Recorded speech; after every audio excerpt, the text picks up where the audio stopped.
अच्छा क्लास, जिस तरह मैंने मिसाल के तौर पे यहाँ पर WC स्कूल का स्क्रीनशॉट ले लिया, आपको सिर्फ गाइड आइडिया देने के लिए कि अगर आपने बिल्कुल एज इट इज इसको स्ट्रक्चर करना होगा तो उसका स्ट्रक्चर आप कैसे करेंगे, बजाय आप इंस्पेक्ट पे जाके कोड को पढ़ने के उन चक्रों में ना पढ़ें, उससे आप वो ज़्यादा मुश्किल तरीक़ों पे चले जाएंगे। ठीक है, स्ट्रक्चर को फॉलो करते हैं। मिसाल के तौर पर मैंने कहा ये जो सबसे ऊपर इतना एक एरिया आ रहा है, इसको आप समझ लें कि ये आपका क्या है, एक पेरेंट एरिया। कौन सा एरिया आ गया, या इसको हम अपनी बॉडी भी कह सकते हैं। जो हमारी बॉडी का टैग चल रहा होता है ना, इसके अंदर ये जो हमारे पास बॉडी का टैग चल रहा है, पता ना सबको, ये जो बॉडी का टैग चल रहा है आप समझ लें ये है। ओके, बॉडी के अंदर हम आगे जो हमारी पेरेंट डिव है वो तो बॉडी है, बॉडी के अंदर आके अब जो ये एरिया ड्रॉ करना है बेटा, मिसाल के तौर पर आप कोई नेक्स्ट एलिमेंट लगाते हैं बॉडी के अंदर, फिर आपने ये जो पहला एरिया आ रहा है आपको देख के अच्छा आइडिया हो जाया करेगा, आइडिया हो जाता है कि नहीं, अब आपको पता चल जाया करेगा अच्छा यार ये एक सेक्शन होगा, ये कोई डिव होगी। ठीक है, उसके बाद दूसरा हमारे पास मिसाल के तौर पे दूसरा सेक्शन ये होना चाहिए, आपको खुद ही देख के अब आइडिया होने लग जाएगा ना, ये दूसरा सेक्शन हो जाएगा। फिर इसी तरह अगर मैं इसको स्क्रॉल डाउन करता हूँ तो आप कहेंगे सर ये जो है हमारे पास, फिर तीसरा सेक्शन ये हो जाएगा।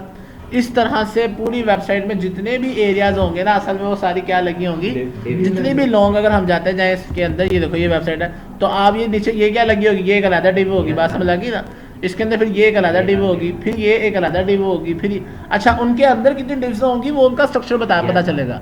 अभी हम पहली मंजिल बना रहे हैं, पहला फ्लोर बना रहे हैं, बात समझ आ रही है। लेकिन ये भी तरीका नहीं आपने अपनाना कि आप पहले सारे पेज की डिव्स बनाने लग जाए, ऐसे भी नहीं करना, बात समझ आ रही है। ये नहीं है कि आप शुरू से ऊपर से शुरू हो जाए डिव्स ही बनाई जाए, नहीं, जितना एरिया आपके पास विजिबल है ना पहले आपने उतना क्लियर रखना है।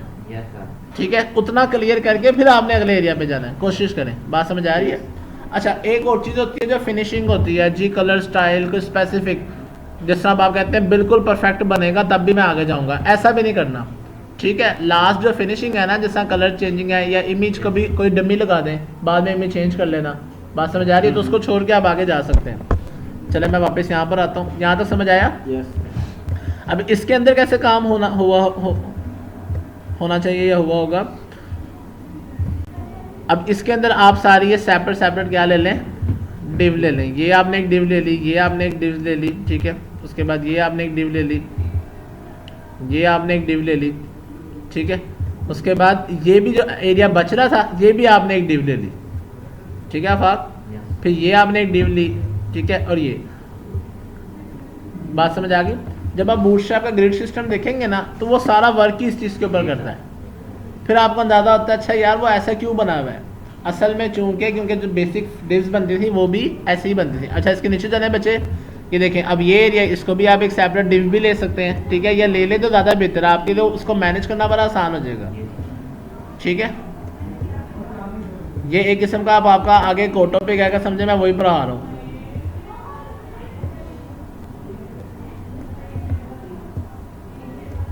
सबको समझ आना शुरू हो गया ये कैसे मैनेज होगा। ठीक है, अच्छा यहाँ पर ये कंपलसरी नहीं है कि आपने डिव ही लेनी है, लेकिन मैं कह रहा हूँ अगर आप शुरू में ऐसे लेके चलेंगे तो आपके लिए बहुत ज़्यादा आसानी रहेगी, बात समझ आ गई है। अगर डिव ना लें तो फिर ये है ना कि आप जिस तरह आप कहेंगे, जिस तरह नहीं आप जिस तरह कह रहे हैं सर ये तो सिंपल टेक्स्टिंग है, तो इनको हम टेक्स्टिंग यूज़ कर लेते हैं। जैसा यहाँ पर अब ये लिस्ट लगी हुई है इनलाइन, तो आप कहते हैं सर ये LI ले लेते हैं, हम इनको डिव क्यों लें, तो बिल्कुल ये स्ट्रक्चर भी सही है, क्योंकि ये जो स्ट्रक्चर बना हुआ ना, जो पूरी मेन्यू बनी हुई है, ये डिव्स के जरिए से नहीं बनी हुई।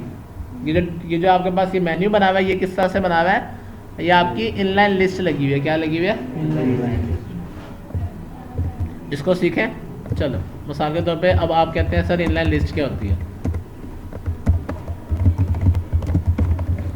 अब आपको मैं बताता हूँ ये हुआ कैसे होगा। मिसाल के तौर पे यहाँ पर हम आके हमने OL दे दिया, order list, okay class, OL के अंदर मैंने LI दे दिया, LI मैंने दे दिया HTML। अब बात समझ लगी, ये ऐसे बना हुआ है सर, लेकिन ये तो फिर उसमें आएंगे ना, कॉलम में आ जाएगी, तो हम इसको रो में ले आएंगे, हमें तो CSS आती है ना, ठीक, समझ लगी ना।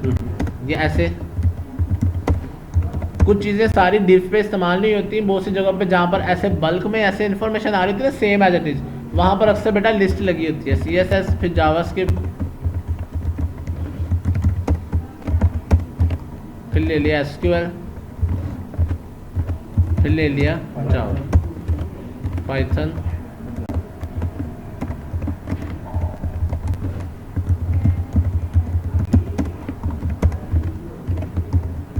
क्लियर हो गया। अभी इसकी आउटपुट किस तरह से आती है, नीचे वाला कोड हम कमेंट कर देते हैं यहाँ से।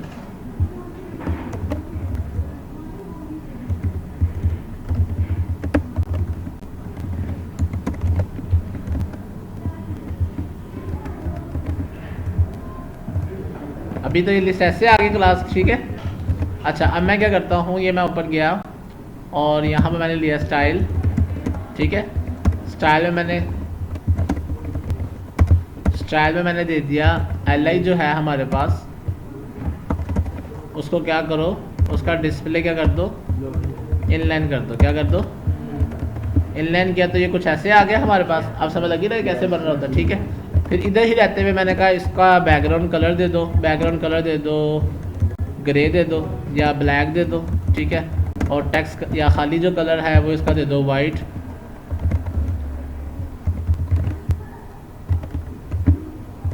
ये कुछ ऐसा बन गया, ठीक है। साथ हम कहते हैं कि जो इसका क्या था, ऊपर ओवल था, ओवल का भी बैकग्राउंड कलर क्या दे दो, ब्लैक दे दो, ठीक है। ये कुछ ऐसा हो गया। अब आइडिया हो गया ना कैसे बना हुआ है। अगर अब इधर अगर आप डिव्स लगाते तो आपने और ज़्यादा मुश्किल में चल जाता था। तो हर जगह डिव भी नहीं लगनी, जहाँ पर इस तरह से पार्टीशन होनी है। या एक और आप डिज़ाइन अक्सर देखते होते हैं,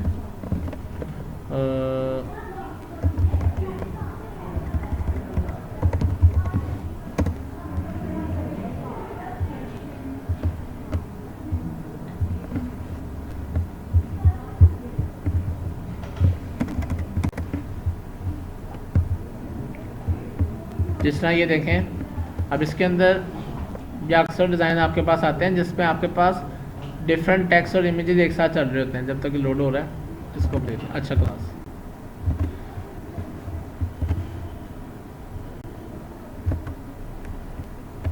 अक्सर हमारे पास क्लास क्या किस तरह से डिज़ाइन बन रहा होता है कि इस तरह से पेज के सेंटर में 3-3 डिव्स लगी होती है। बात समझ आ रही है। या टेक्स्ट और हेडिंग बना हुआ आ रहा होता है। अब ये जो चीज़ें मैनेज हो रही होती हैं ये सारी हम डिव से बना के इसके अंदर टेक्स्ट और इमेजेस लगा रहे होते हैं। लाइक ये देखें, जैसे अब ये डिज़ाइन बना हुआ है, बात समझ आ रही है। तो ये तीनों क्या लगी होंगी, हमारे पास 3 डिव्स बनी होंगी। बात समझ आ रही है। फिर अब ये एरिया, अब ये एरिया और एक ये एरिया, इसको उसने कैसे सेपरेट किया होगा, डिव के थ्रू। बात समझ आ रही है ना। तो इस तरह के एरियाज़ को हम डिव से मैनेज कर रहे होते हैं। जो प्रॉपर ये मेन्यू बना होगा ना, ये मेन्यू बार, उसको हम कैसे बना रहे होंगे, लिस्ट से। किससे बन रहा होगा, वो लिस्ट, क्योंकि वो लिस्ट से उसको मैनेज करना ज़्यादा आसान हो जाएगा। अब आप कहेंगे सर इसमें तो लिंक भी लगे होते हैं। ये देखें, जब मैं इस पर क्लिक करता हूँ अगला पेज खुलता है ना। इसका मतलब इस लिस्ट के अंदर क्या लगे होंगे हमारे पास, यानी कि HTML किस में लिखा होगा हमारे पास, ऐसे यहाँ पर ऐसे एंकर टैग लगा होगा। बात समझ लगी। यहाँ पर वो लिंक दे देगा और इस HTML को हम क्या कहाँ लिख देंगे, इसके अंदर लिख देंगे। अब थोड़ा सा आइडिया हुआ। ये देखें, ठीक, सॉरी इमेज लगा हुआ है, इमेज, ये वाली इमेजेस लगी हुई है, ठीक है बेटा, इमेजेस हैं बेटा। हाँ जी, अब आइडिया हो रहा है ये चीज़ें कैसे वर्क करती है, ठीक है। तो आपने इनको इस तरह से लेके इनकी प्रैक्टिस करनी है। अब एक साथ इनके ऊपर कैसे मैनेज कर सकते हैं, देखें। बिल्कुल, नहीं, हाँ जी, बिल्कुल उनके अंदर रहते हुए, ठीक है। लेकिन देखें बेटा, ये जो ये एक पेरेंट डिव के अंदर ये 7 to 8 डिव्स लगी हुई हैं। सॉरी ये वाली बात समझ आ रही है ना। ये सारी आपने इस चीज़ को समझना है कि कुछ डिव्स जो है वो सिबलिंग होगी, कुछ पेरेंट चाइल्ड होगी। 2 कॉन्सेप्ट चलेंगे यहाँ पर। पेरेंट चाइल्ड का मतलब है डिव के अंदर डिव, और सिबलिंग का मतलब है ये जो 2 डिव है ये आपस में एक दूसरे की सिबलिंग होगी ना। सिबलिंग मीन्स मैं कह रहा हूँ जो ये मैंने डायग्राम बताई थी ये वाली। अब इसके अंदर जो एक साथ ये मैंने इकट्ठी 3 ड्रॉ की थी तो वो 3 आपस में सिबलिंग थी। क्लियर हो गया ना, समझ आ रही है बात।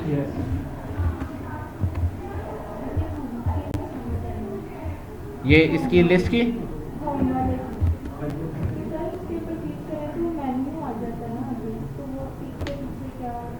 हाँ वो हम आगे करेंगे। ये उसके अंदर उन्होंने एनिमेट के साथ डिस्प्ले लगाया हुआ, क्लिक करते हैं वो शो होता है, क्लिक करते हैं टूगल लगा हुआ है जावास्क्रिप्ट के साथ। ये जावास्क्रिप्ट के अंदर हम देखेंगे, ठीक है। ये क्लिक्स के और एक्शन जो परफॉर्म हो रहे हैं ना ये सारे हम जावास्क्रिप्ट के अंदर जाके करेंगे। क्लियर। अच्छा यहाँ तक ये चीज़ें समझ आ गई। अब आगे इसके अंदर आप इसकी